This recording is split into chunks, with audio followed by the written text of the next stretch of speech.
Hello guys, and welcome back to Joe's Ventures, and today we're going to be doing another episode of our Prehistoric Kingdom Dev Diaries, because we got another month, another Dev Diary, kind of how it goes, and I'm really actually excited for this one, because it's covering a lot of new features, coming in the next couple patches or so, and it's also covering a lot of Helix success from April, because we've kind of had it out for a month now, so I'm really excited to read into that. But anyway, let's get stuck into it. So let me just make that a little bigger. That's 150, yep. So let's have a look at what we're doing right now. We have got Dev Diary for May 2022, and let's keep on reading. Welcome to the May update. In this month's post, we'll be taking a brief look at what we've been up to over the last couple weeks, as well as some statistics for the first month of early access launch, which I'm really excited to have a look at. So, development diary. So May was a great month for the team. Having just released into early access, we were able to reach brand new audiences, and read a lot of constructive community feedback, which is always awesome. Every bit helps us understand what we can improve and what people would like to see in the future. Currently, we're working on the game's first minor update, a small patch that improves quality of life, that introduces a quality of life improvements and a smattering of content while we work on the much larger quarterly updates, so it's every quarter, so every about 3 months or so. Memory management and loading issues inherent to Unity prevent us from releasing a patch earlier. However, we expect it to drop in the next week or so, so it's coming soon. Notifications, as we can see, is one of the things coming. So, sort of like a sibling to the status icons currently in the game, notifications will alert players to things that they should take a look at. So, customizable in nature, players can pick exactly what they want to get notified about. So, you can see some of the concept art here. So, this is actually quite useful. See, it tells you what exact places need habitats. So the food stock here running low on different things as well. Different facilities need this, then that, and it's actually quite helpful. And we can see also building, power, guests, and we can customize it. And then we can see we can clear all the notifications. We can also select which ones we want. This is actually really helpful and a really nice concept as well. I think this green looks really well on the UI, to be honest. And yeah, we'll keep carrying on. So another management thing we're getting is the food production system. So management is an area of the game that we're determined to flesh out as the project develops further. As a small start, Mao worked on new food production mechanics. So unlike at launch, feeders will now empty, requiring them to be refilled. So as you place new feeders and refill old ones, the park's dietary supply will decrease. Keep an eye on your inventory for the animal management menu and order new shipments to meet the demand. So that's actually really cool. So what happens is, as you can see, the little feed inventory here. So I believe it's probably quite similar to what you see in Jurassic World Evolution 2 now, as you kind of had it at 100, and you can see you can ship it over time and make sure that you have enough to keep up with the demand. But you can see also you can have each shipping time 1 month. You got to make sure to keep on top of it. It'd be cool if you could make it automatic over time, maybe unlock that. That'll be really awesome, and then you can just make sure that you have enough. You gotta like prepare, you gotta future plan your park. So if you're gonna get this T-Rex, you gotta make sure you have the meat ready for it and all that, especially when you gotta wait a month for it to come. So that's pretty interesting. Yeah, but with this new system in place, there's also been some updates. We've added fish and insects to the flat feeders to provide additional options for you and your animals. And players can also find 2 new styles available for the flat feeder, wood and stone. So you can see this is your typical one, and then you can see the fruit on there and hay and things like that. But then you can see here the wooden one with the fish on it, and then you have the insects, which I really like, the maggots and the worms. I think is really cool on the stone one. This reminds me a lot of the stuff that you get for reptiles, like the food bowl that I have for my bearded dragon looks quite similar to this, and I think this is really cool. I really would like to see like different styles and different options for the flat feeder, like maybe instead of just a square, circular, or something that looks a little bit more like natural. You could say like natural, and it just doesn't feel like a square. Yeah, I assume there's going to be more options in the future, like a square feeder, so it just doesn't look so squarish. Be able to design a little bit more and make it look a little nicer. But yeah, I think it's still cool regardless. It's just nice to give us options. I love the styles of it though. It'd be cool to have like a different shape style. So you have your square one, but you can also have like a round one or a like naturally shaped one. That's probably a better word. And then you can really fits well, especially with that stone theme. I think it looks really nice.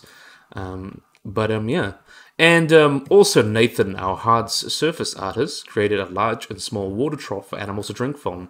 So these new items will allow animals like desert-dwelling Protoceratops to drink without the need for like their habitat. So this is actually something that's actually really useful. So we got a little one there for us, Dilophosaurus. It'd be good for like having 2 or 3 small animals in an enclosure. Just have water there. Then you have your slightly larger one here that looks like it'd be good for like a herd of medium-sized dinosaurs. It'd be really nice to have. If you guys remember from the older one, there was like this big natural pond that'd be really useful for big animals. But then you can also argue that's basically just going to make a pond anyway. But I really like the idea because I love the terrace of it. And maybe you could even act as like a swimming pool for some smaller animals or larger animals. Like if you don't want to make a lake, it's kind of like just naturalized things like that. I think that could be cool. But yeah, we can see this Dilophosaurus for size. This is kind of the smallest animal in the game at the moment. And yeah, I really like the small one. Yeah, more options is always open. And as it says here, the water visuals are obviously in progress, a work in progress. So it'd be really nice to see those. And next, we've also got animal nurseries. We can see some changes here. So in May, our concept artist Ida developed new designs for medium and small aviary nursery, so significantly shorter and more affordable than the large part currently in the game. And these smaller modules will allow for less intrusive facility buildings, so you can see the smaller ones here. So that's really cool. You can see instead of that really tall one for the sauropods, we've got this medium-sized one that'll pretty much have everything, you know, in that kind of size range, medium.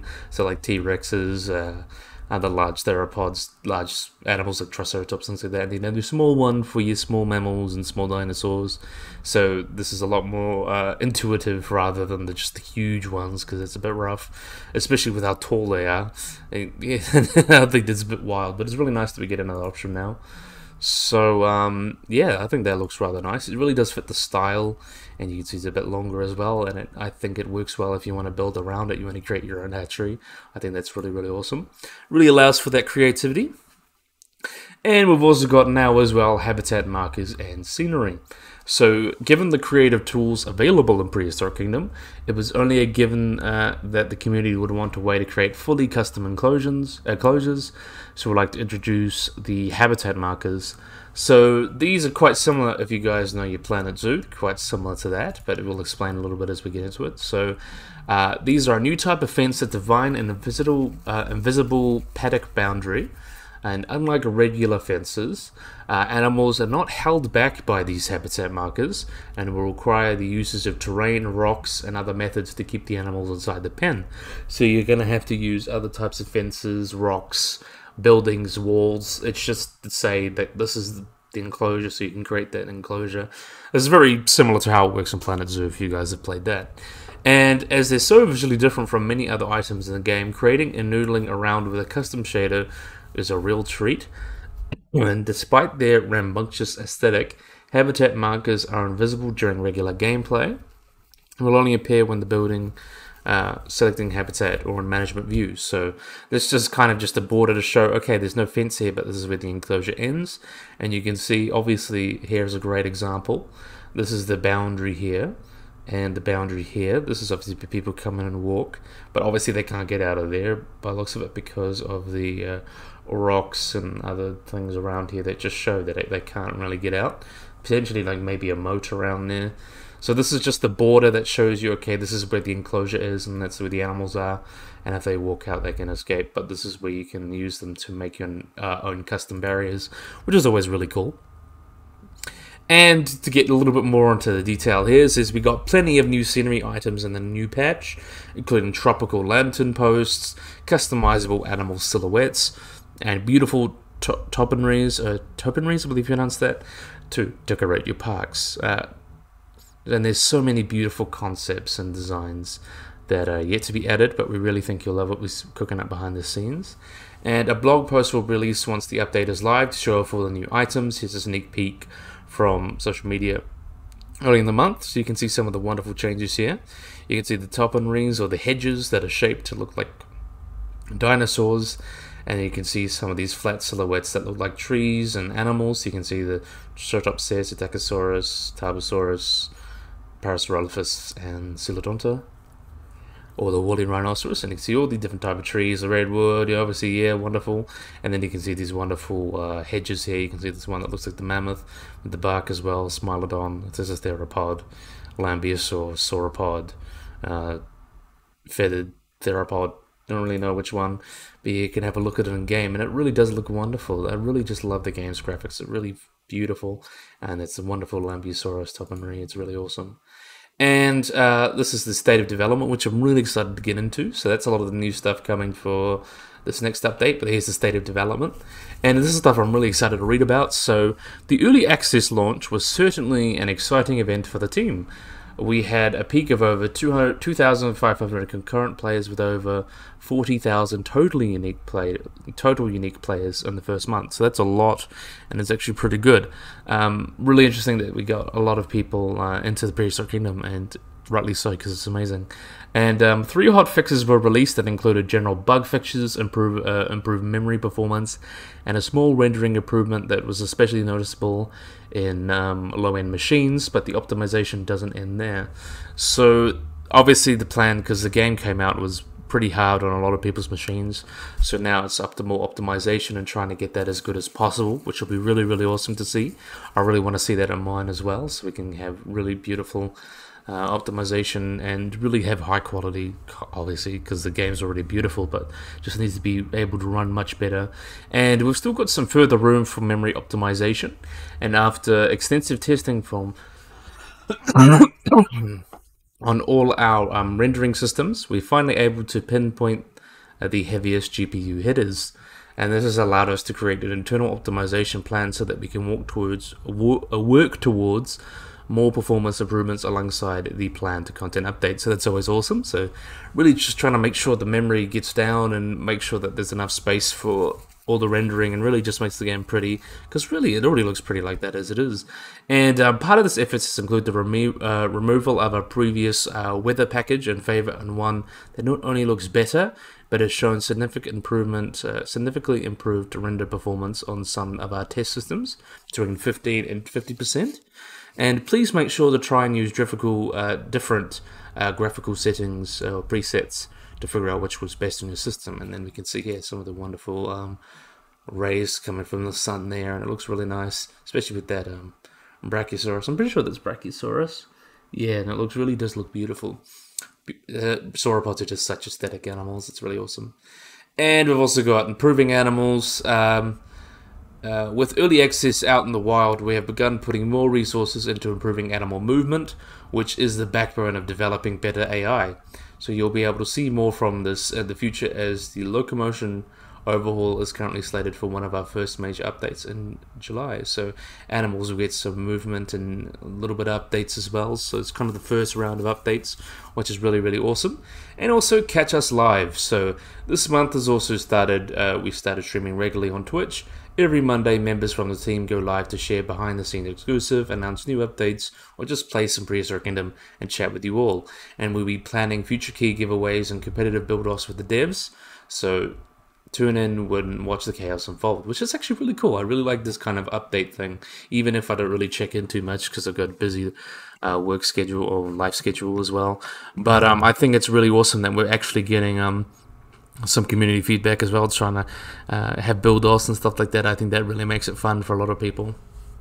And we've also got some really cool upcoming developments. We can see new species.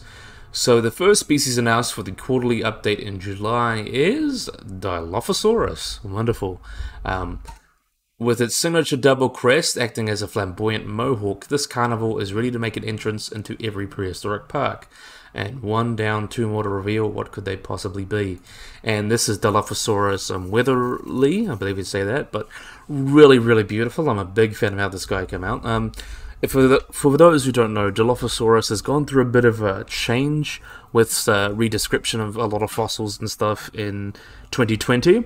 A lot of people kind of thought it's kind of changed a lot to be a lot more lean and, well, not more lean, more robust and bigger than I originally thought. It was originally thought to be a lot more leaner than it is now. And then you can see the change of the crest as well. It's kind of gone a bit speculative with this one, as you can kind of see here.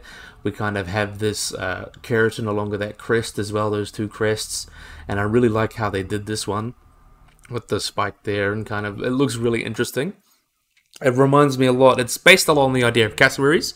So these would be casts around the bone, and because we see in the skull what we have of Dilophosaurus, that this would have been all empty. So this is potentially like a cast, or even a lot of soft tissue around there. And I think it looks really wonderful. You can see that notch there. These guys have got big lips. You know, I love my lips. Big notch there, potentially help with catching smaller prey. The forefingers there, a bit bulky, long neck, and these big spikes are obviously speculative, but there's going to be 3 different skins, of course, so not all of them might not have this, but it's just, I think this is a really good first look, and I think it looks really beautiful here. It really shows off the texture work. I love the texture work. It literally just looks like the real animal. This is what you kind of expect Dilophosaurus to look like these days, especially with, this just shows how much science is changing, and we can see a lot of the changes to the, especially because of the 2020 redescriptions of Dilophosaurus, and the Dilophosaurus is the right animal.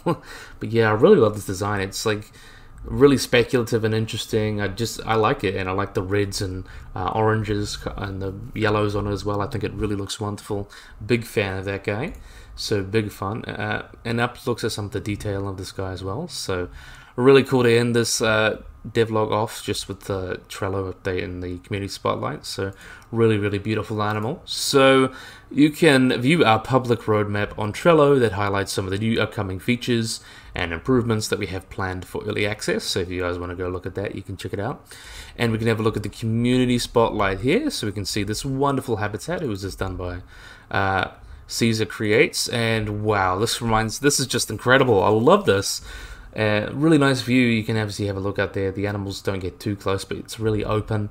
You can have a look at the wonderful Triceratops hanging around here. Obviously done a few poops, but that's kind of how animals do. It really looks beautiful. I'm a big fan of this. There's like a little rock face there, and the trees are protected obviously so the Triceratops can't go and knock them over. A lot of zoos have to do that, especially when they have live trees and animal exhibits. And then you have these wonderful backstage area here with an open area. It looks like a really nice enclosure. Did a wonderful job. And you can see the guests can come and watch and sit there. Really awesome. And then our next one by Black Heron. This is like some sort of restaurant or cafe. I think that looks really wonderful. Really looks like just something straight out of a zoo. If I had no context or any idea of what Prehistoric Kingdom was, I would say that probably come from just a normal zoo. And I think that just looks really awesome. This is kind of like that modern zoo architecture I'm a big fan of. And this one reminds me of like those tropical islands and, you know, those kind of resorts with the blue and light and dark blue kind of bricks there. I think that looks really nice on these guys. And you can see this. I really actually quite like the concept of this, because I don't think a lot of pools would really like to have plants around it because it'd get the water all dirty, but I think that looks really nice. Really cool. A little vending machine there. I think this is just awesome. Looks like a tropical resort you love to go to. This one by Poison Blade, and this one's by Surf. This one by Poison Blade is just straight up a medieval castle.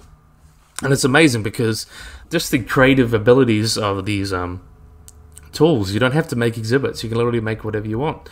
Someone just straight up made a medieval fortress, which I think is just incredible. And Poison Blade, he did a wonderful job of that. Here's another one created by Morale, I believe it is, Morale. This is obviously the riff on the Prehistoric Park Jeep with the Prehistoric Kingdom logo on it. Looks quite nice. I can't wait till we get actual Jeeps and things in the game. That'll be awesome to see. Maybe not Jeeps, some sort of vehicles, because obviously there's such a big map. You can't be running around and walking all the time. When staff is included, that'll be awesome to see. And then we have, last but most certainly not least, by Attack Games. We've got this wonderful image of Prehistoric Kingdom Early Access. So we got the Dilophosaurus here, we got the Smilodon here, we got the Microraptor, and the wonderful Nigel Marvin, who did a wonderful job voicing a lot of the tutorial and the animal facts. It'll be really interesting to see more of him in the future. That'll be just wonderful to see. And yeah, because how can you not love them? But yeah, thank you for reading May's Dev Diary. We're ecstatic to have so many players enjoying our game and waiting for new updates. Everyone here at Blue Meridian is extremely excited to continue the journey through early access and build a great experience. We'll be releasing a FAQ, or frequently asked questions, in June to try and answer the community's most burning questions. That'll be fun to read. Until next time, the BK team.